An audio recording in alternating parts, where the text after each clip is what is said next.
Pengawasan itu partisipatif kalau ini. dalam Islam yang terbaik itu adalah pengawasan melekat. Melekat itu artinya kan kesadaran diri masing-masing individu untuk tidak melakukan pelanggaran-pelanggaran Iya, dalam pemilu. Nah, Bengkulu. tentu saja ini sebagai himbauan moral ya, justru warga NU itu kita wajibkan. Ya, wajib. Wajib ya. Wajib artinya Menggunakan hak berdosa pilih. kalau nggak menggunakan hak pilihnya itu.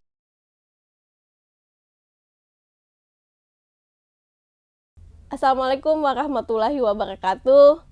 Salam sejahtera bagi kita semua. Tribuners, jumpa lagi bersama saya Yunike Carolina dalam program Bincang Tribun Kece Pemilu Kito Cerito Pemilu, kerjasama Tribun Bengkulu dengan Bawaslu Provinsi Bengkulu. Di bincang kita hari ini, kita akan mengangkat tema tentang peranan Nahdlatul Ulama selaku organisasi keagamaan Islam dalam mensukseskan pemilihan kepala daerah Pilkada serentak 2024 di Provinsi Bengkulu. Sudah hadir bersama saya Ketua Pengurus Wilayah Nahdlatul Ulama Provinsi Bengkulu, Profesor Dr. Khairuddin Wahid. Apa kabar, Pak? Alhamdulillah. Sehat, Pak ya? Assalamualaikum warahmatullahi wabarakatuh. Ya, waalaikumsalam. Ya, jadi Tribuners, beliau ini selain Ketua PWNU di Provinsi Bengkulu juga merupakan guru besar di kampus Universitas Islam Negeri Fatmawati Bengkulu atau UINFAS Bengkulu, dan merupakan warek 1 bidang akademik, wakil rektor 1 bidang akademik di UINFAS Bengkulu. Jadi Tribuners, langsung aja kita bincang-bincang dengan Pak Prof terkait tema kita hari ini, bagaimana peran Nahdlatul Ulama dalam mensukseskan pilkada. Bisa langsung saja Pak Prof disampaikan ke Tribuners. Ya, pertama Nahdlatul Ulama tentu saja secara keseluruhan memang terlibat aktif terhadap pelaksanaan pilkada langsung tahun 2024 dan begitu juga pilkada-pilkada sebelumnya termasuk pemilu DPR RI, termasuk pemilu presiden dan sebagainya. Kita selalu aktif karena kita memang Nahdlatul Ulama itu mitra pemerintah. Artinya kita juga berperan dalam semua program ataupun kegiatan pemerintah, termasuk pesta demokrasi yang digelar 5 tahun sekali ini ya, Pak Prof. Iya. Ya. Pak, apa sih yang mendorong Nahdlatul Ulama untuk terlibat aktif dalam pilkada 2024 di Provinsi Bengkulu ini khususnya? Iya, pertama memang NU itu adalah bagian yang tak terpisahkan dari bangsa ini. Nah, oleh karena itu maka kita sampai hari ini merupakan mitra yang sangat baik pemerintah, apapun programnya. Ya termasuk ini kan yang namanya pemilu itu untuk menentukan masa depan bangsa Indonesia. Minimal itu 5 tahun ke depan. Oleh karena itu kita merasa berkewajiban untuk mensukseskan bermacam-macam pemilu itu, baik pemilu presiden, wakil presiden, pemilu legislatif, pemilu kada yang insya Allah sebentar lagi akan kita gelar secara serentak. Jadi itu yang membuat kita harus, maksud saya Nahdlatul Ulama harus terlibat aktif untuk mensukseskan pemilu tersebut. Pemilu, karena ini 5 tahun sekali, kita juga selaku mitra pemerintah juga ya Pak ya, NU ya Pak. Makanya penting kalau kita ikut mensukseskan agenda 5 tahun sekali ini ya Pak.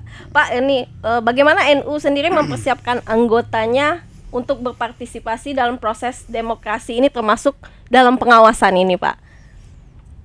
Iya, NU itu pertama partisipasi langsung, artinya terlibat langsung, yang ditandai dengan banyak kader-kader NU yang menjadi penyelenggara, baik KPU pusat maupun daerah dan Bawaslu juga begitu, baik yang Bawaslu maupun Bawaslu pusat nasional maupun Bawaslu yang ada di daerah-daerah. Itu banyak sekali kader-kader kita yang jadi penyelenggara Pak ya?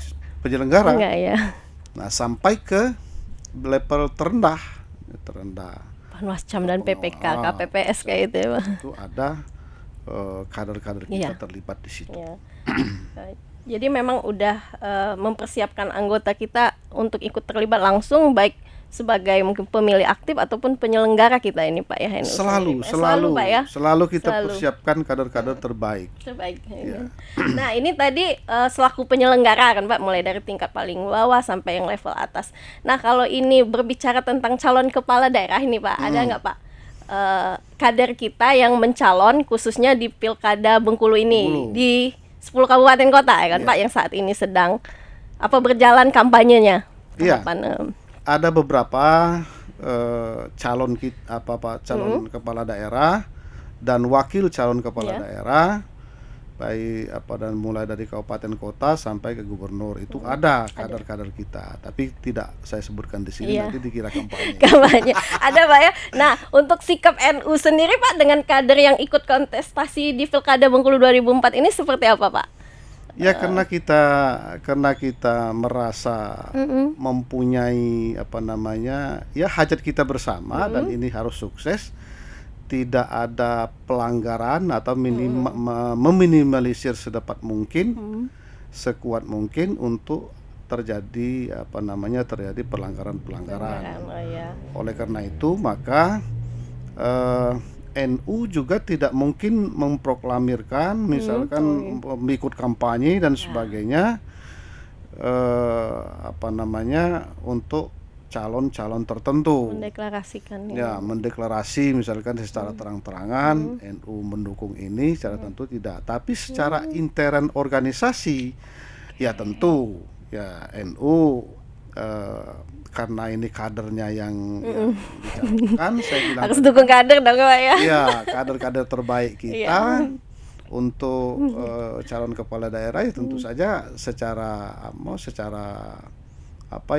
hak masyarakat kita dorong untuk mendorong kader-kader NU, tapi dengan cara-cara yang benar, nggak memaksa gitu Pak ya. Tentu saja seperti itu. Itu juga dalam rangka kita menjaga netralitas tadi Pak ya, nggak terang-terangan mendeklarasi tadi ya. Kenapa? Karena NU itu organisasi keagamaan, organisasi kemasyarakatan, jadi bukan partai politik. Hanya partai politik saja yang boleh mengusung, kemudian kampanye dan sebagainya. Tapi kalau selain itu kan nggak boleh. Kita harus menjaga itu. Kalau warga NU-nya sendiri Pak dibebaskan nggak kalau misalnya ini dia mungkin ada pilihan lain, bukan kadernya NU tapi dia orang NU sendiri, cuman dia mungkin saudaranya yang mencalon. Ya tentu kita bebaskan. Kita bebaskan tentu Pak ya. Kita bebaskan. Justru kalau kita paksaan kan kita memelihara kok malah kita yang melanggar kan itu. Artinya tetap hak kepada masyarakat warga NU sendiri itu tetap Pak ya, hak ini untuk memilih. Karena gini, alasan memilih calon dalam hal ini kepala daerah, baik wakil bupati, wali kota, wakil wali kota dan gubernur, wali gubernur itu ada beberapa alasan. Yang pertama tentu saja alasan kekeluargaan. Yang kedua alasan kekerabatan.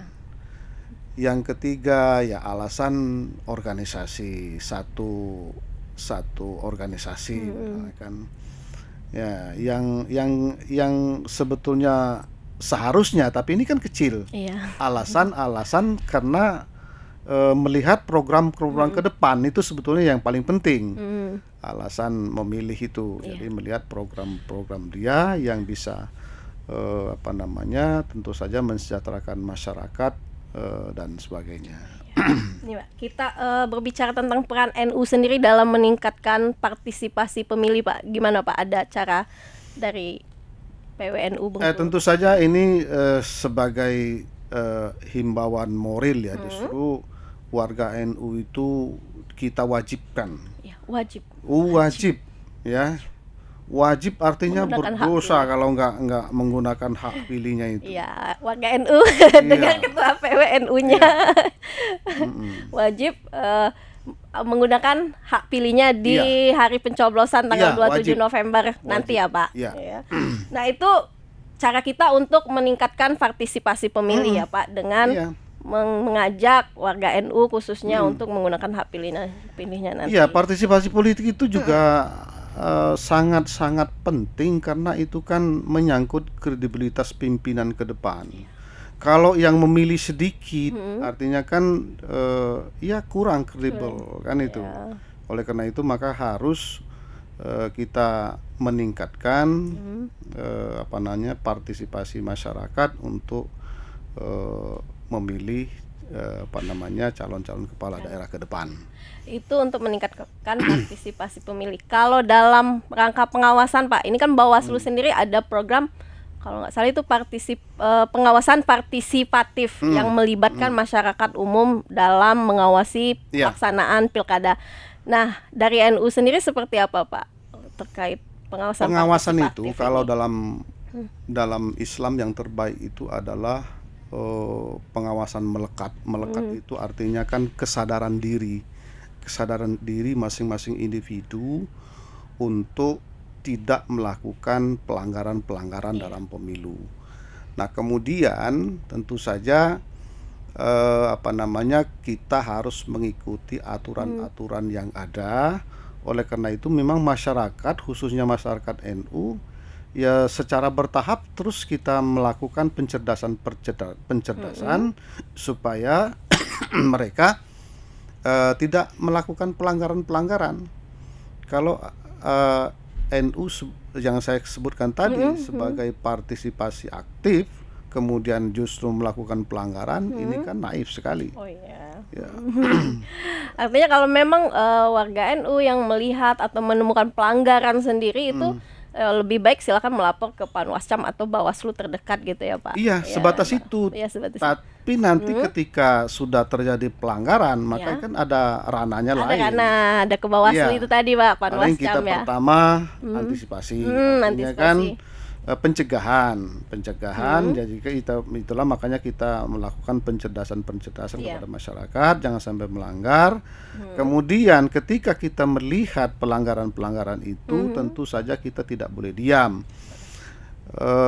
Di dalam Islam memang kita tidak boleh membiarkan suatu kejahatan, suatu kriminal dan sebagainya, suatu kejahatan dan sebagainya, itu tidak boleh.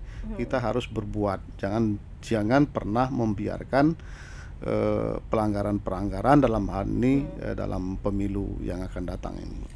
Kalau kerjasama dengan organisasi lain nih, Pak, udah sejauh mana, Pak, dalam untuk mensukseskan Pilkada serentak 2024 ini? Ya, kerjasama kita terus dilakukan,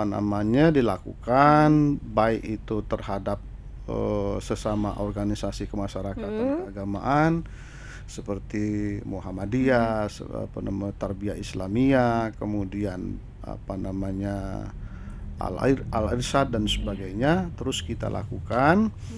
Minimal kita melakukan komunikasi aktif bagaimana supaya pilkada ini betul-betul terlaksana secara baik, meminimalisir sedapat mungkin atau sekecil mungkin ada pelanggaran-pelanggaran. Kalau untuk kontribusi dalam menjaga keamanan dan ketertiban selama pilkada berlangsung ini, Pak, seperti apa nanti kontribusinya dari NU, Pak, untuk menjaga keamanan, ketertiban? Iya, kita kan ada Banser. Ada Banser ya, Pak. Ya, kita itu ada badan otonom yang disebut Ansor. Nah, di Ansor itu ada Banser, barisan Ansor Serbaguna. Bapak ketua 2 periode Ansor ya, Pak? Iya, saya sebelumnya kebetulan dulu pernah 2 periode ketua wilayah Gerakan Pemuda Ansor. Ya. Dan ini jelas fungsi pengamanannya nanti terutama itu kepada Bansernya itu fungsi pengamanannya. Nanti untuk ketertiban dan keamanan sendiri kita bisa menurunkan Banser Iya, kita sendiri ya, Pak. Iya. Untuk tentu saja kita karena ini domainnya aparat ya. Ya, Oleh karena itu kita ya kerjasama sama aparat. Ya, jadi seperti itu. Jadi tidak seperti misalnya kita berjalan sendiri itu tidak. Kita selalu kerjasama sama iya. aparat. Kalau diminta bantuan untuk mengamankan kita siap, Oh siap, Pak ya. namanya Iya. Banser itu Banser kan selalu siap. barisan serbaguna, selalu siap, selalu siap. Kalau untuk tantangan terbesar yang dihadapi NU dalam mensukseskan Pilkada 2024 ini apa, Pak? Tantangan terbesar. Saya kira nggak ada. Nggak ada ya, Pak? Nggak ada. Cuman kan secara masyarakat ini kan yang paling merugikan diri sendiri sebetulnya, dan ini ya ke depan kita sama-sama lah seluruh komponen bangsa ini soal money politik. Oh ya, Itu saja yang sebetulnya yang sangat apa namanya, sangat disayangkan. Karena kalau yang lain ya, seperti misalnya soal suara, penggelembungan suara dan sebagainya, karena sistemnya sudah bagus, itu kecil kemungkinan soal penggelembungan suara dan sebagainya, karena Udah sistemnya diantisipasi, semakin bagus. Tapi yang susah memang untuk memberantasnya ini ya money politik ini. Money politik. Untuk meningkatkan kesadaran masyarakat Iya, sendiri itu. oleh karena itu iya, maka apa yang kita lakukan, yaitu tadi kita memberikan advokasi kepada masyarakat bahwa money politik itu justru merugikan diri sendiri, dan tidak hanya kita yang ada sekarang, tapi untuk generasi-generasi berikutnya ini sangat merugikan. Karena itu maka kalau misalnya seseorang kepala daerah kemudian dia menang, kemudian dilantik jadi kepala daerah hasil money politik, maka secara langsung atau tidak langsung dia berpikir, ya untuk apa lagi saya memikirkan masyarakat, kan itu kan, saya Balikin kan modal. bayar. Balikin modal dulu ya, Pak. Nah, itu yang membahayakan itu. Bahaya. Oleh karena itu maka kalau ada teriak-teriak ini apa namanya, kepala daerah tidak memikirkan masyarakat dan sebagainya, ya salah Anda sendiri.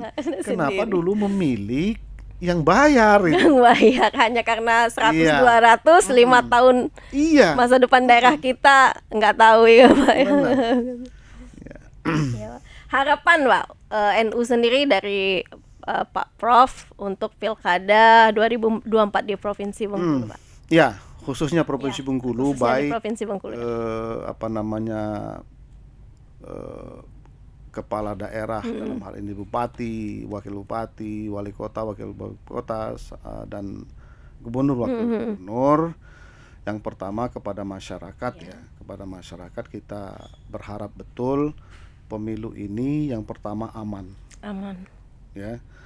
Aman artinya tidak ada gangguan yang kadang-kadang justru dari masyarakat sendiri, itu yang kita antisipasi, gangguan keamanan. Yang kedua, sukses dalam arti penyelenggaraan. Sukses penyelenggaraan ini juga penting, dari mulai perencanaan sampai kepada tahapan-tahapan sampai ke kemudian terpilihnya kepala daerah memang harus berjalan dengan baik. Ya. Termasuk mungkin money politik tadi, Pak, harapannya itu. Ya, jangan. Ini itu kalau secara hukumnya gimana, Pak? Kalau dalam pandangan Islam? Ya, kalau dalam pandangan Islam jelas haram kok. Jelas haram. Itu kan menyogok namanya. Ya, baik yang disogok maupun yang disogok itu kan kenal, Pak. Ya finnar. Ya. Ar-rashi al-murtashi finnar. Jelas itu, jelas. Haram. Haram. Terakhir, Pak, pesan yang ingin disampaikan kepada masyarakat Bengkulu menjelang Pilkada ini, Pak, pesan. Ya, kepada seluruh masyarakat, tidak hanya warga NU ya. Iya. Mari kita sukseskan pilkada langsung ini, pilkada secara serentak khususnya di Bengkulu, baik itu calon gubernur dan calon wakil gubernur maupun calon wali kota, bupati dan calon wakil wali kota dan bupati.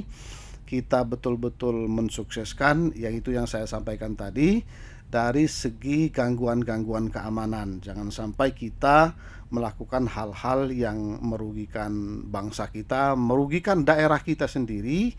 Dan yang kedua adalah mensukseskan dari mulai proses pilkada itu sampai ke pencoblosan, sampai ke penetapan dan sebagainya, harus betul-betul dilaksanakan secara baik, hindari dari terutama money politik dan sebagainya. Sudah Pak, itu aja. Oke, itu aja yang disampaikan.